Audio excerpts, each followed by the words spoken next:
জয়গুরু জয়গুরু। এক শিষ্য ঠাকুরকে প্রশ্ন করছে, ঠাকুর, আমাদের মন স্থির হয় না কেন? ঠাকুর বললেন, মন স্থির হলেই তো সব গোল মিটে গেল। মন স্থির করবার জন্যই তো সাধনা। তোমরা গৃহী, তোমাদের তপস্যা, যৌগিক ক্রিয়া এইসব কাজ সম্ভব নয়। তোমাদের একমাত্র উপায় অকপটভাবে তার স্মরণ নেয়া।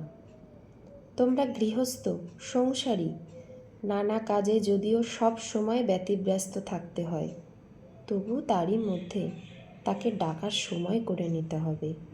নিষ্ঠা ভরে ত্রিসন্ধ্যা তার নাম জপ করতে হবে। তাছাড়া খেতে, বসতে, শুতে, উঠতে, চলতে, ফিরতে সব কাজেই সব সময় স্মরণ করতে হবে। এরকম করতে করতে একদিন না একদিন তার কৃপালাভ করবেই। সাধন ভজন শুধু চিত্ত শুদ্ধ করবার জন্য।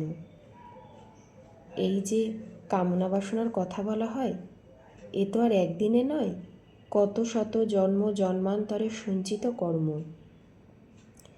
ওটা সংস্কার রূপে পরিণত হয়ে উঠেছে। কামনা বাসনা থাকতে কিছু হবে না। আর এই দৃঢ় বদ্ধমূল কামনা বাসনা কিন্তু একদিনে এক ফুরে উড়ে যাবে না।